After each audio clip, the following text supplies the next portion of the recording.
Good morning বন্ধুরা। আজকে এখান থেকে আমি আমার ব্লগটা শুরু করছি।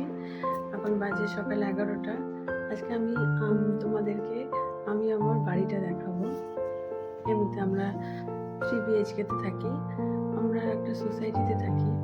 সোসাইটি ABCD আর ইটা হবে। তো আমরা C ব্লকে থাকি।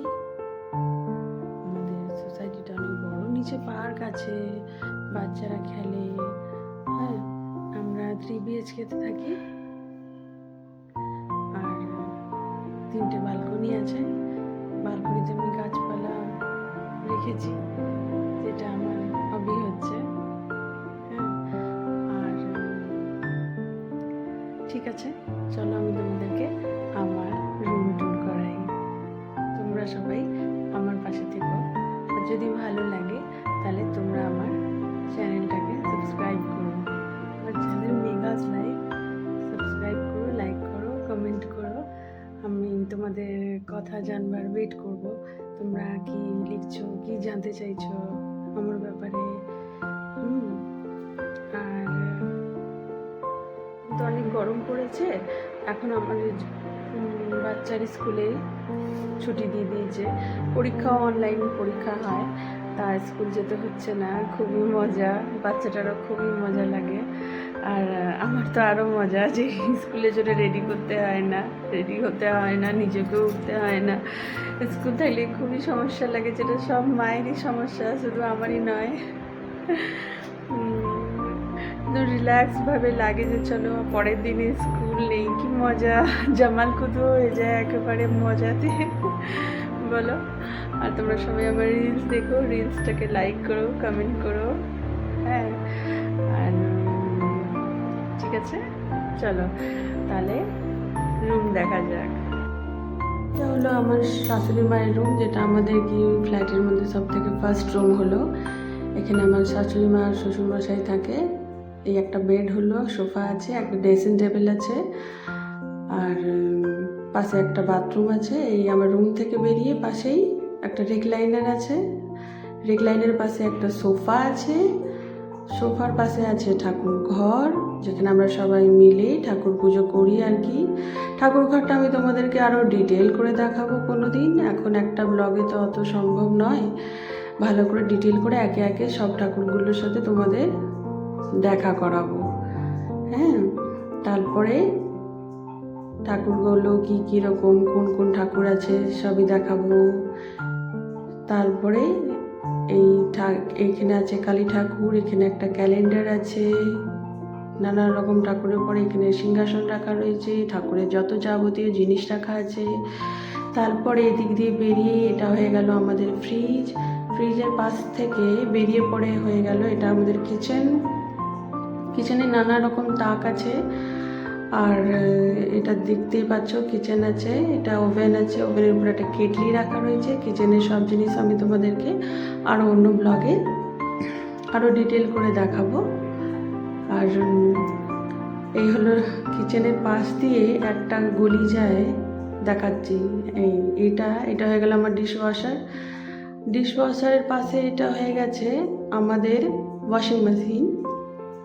ওয়াশিং মেশিনের পাশে একটা স্টোর রুম আছে, যেখানে আমরা সব জিনিস স্টোর করে রাখি, যেটাকে আমি আনাজ ভান্ডারও বলি। এখানে আমাদের যত মাসকাবারি যত জিনিস আছে সব এখানে রাখা আছে।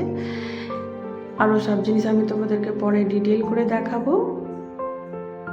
তারপরে এই স্টোর রুম থেকে বেরিয়ে পড়ে এখানে একটা ইন্ডাকশন রাখা রয়েছে, আমি লাইটটা অফ করে দিলাম। তারপরে আমি বেরিয়ে গেলাম কিচেন থেকে। কিচেন থেকে বেরোনোর পরে এখানে একটা দিওয়ান রাখা রয়েছে ছোটো মতন। তারপরে একটা লম্বা হল রুম আছে, এখানে একটা বেসিন আছে, মিরর আছে। তারপরে বেরিয়ে পড়ে এইটা একটা ডাইনিং টেবিল, এখানে আমরা সবাই বসে একসাথে খাবার খাই। এটা আমার ছোটো জায়ের বাড়ি, ছোটো জায়ের রুম, এখানে ওই থাকে। তারপরে আমরা এখানে সব বসে আড্ডা মারি, গল্প গুজব করি। তারপরে এই রুম থেকে এটা ট্রেডমিল হয়ে গেল। এটা বাইরে বেরিয়েছে ডাইনিং টেবিল, ডাইনিং টেবিল থেকে বেরিয়ে এই একটা আলমারি আমাদের সবার, পাশে কুলার আছে।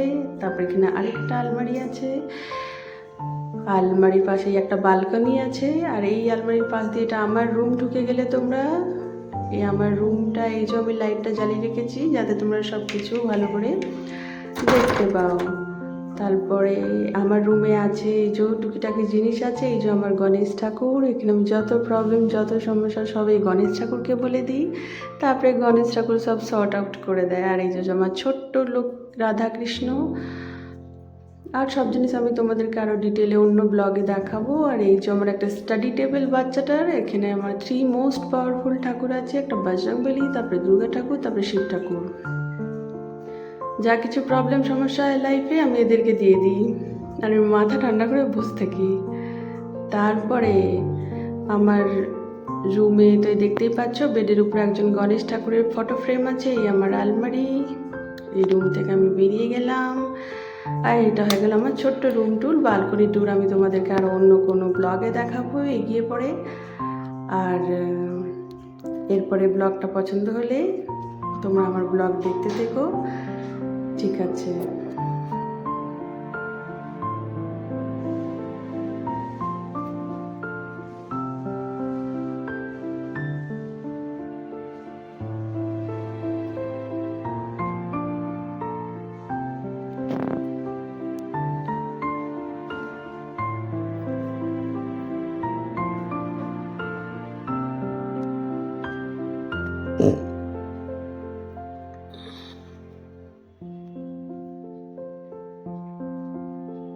তোমরা সবাই আমার বাড়ি দেখলে, আমি তোমাদেরকে সবাইকে দেখালাম বাড়িটা, ঠিক আছে? আমি আরও আস্তে আস্তে কিছু কিছু তোমাদের সাথে শেয়ার করব, আরও কিছু জিনিস, অনেক কিছু কথা আছে, অনেক গল্প আছে যেগুলো বলা হবে, অনেকই কথা আছে মনের মধ্যে, সেগুলো তোমাদের সবাইকে বলবো, জানাবো। যদি তোমাদের আমার ব্লগ পছন্দ হয়েছে তাহলে তোমরা আমার চ্যানেলটাকে প্লিজ সাবস্ক্রাইব করো, হ্যাঁ? আর একদিন আমি তোমাকে আমার রুমের বাইরেটা দেখাবো, আমাদের বাড়ির বাইরেটা, রাস্তাঘাট দেখাবো, পুরো সোসাইটিটা দেখাবো, হ্যাঁ, সব কিছু ডিটেলে দেখাবো। এখন তো একটা ব্লগে অত কিছু তো সম্ভব নয়, তো আমি তোমাদেরকে আরও সব কিছু আরও ডিটেল করে করে দেখাবো। আমার বাড়িতে কি কি আছে, আমার বাড়িতে কি কেমন করে সব কিছু হয়, সবই দেখাবো। আমাদের লাইফস্টাইল, আমাদের কিভাবে আমরা দিন কাটাই, কিভাবে আমরা কোথাও ঘোরাফেরা করি, নেক্সট ব্লগে আমি তোমাদেরকে কিছু কিছু শেয়ার করব। তাহলে তোমরা আমার চ্যানেলটাকে please like, share and comment করো, সাবস্ক্রাইব করো, ঠিক আছে? আর তোমরা সবাই আমার পাশে থেকো প্লিজ, ঠিক আছে? তাহলে আজকের ব্লগটাকে আমি এখানেই শেষ করছি তোমাদের সাথে। প্লিজ আমার চ্যানেলটাকে সাবস্ক্রাইব করে দিও প্লিজ, থ্যাংক ইউ।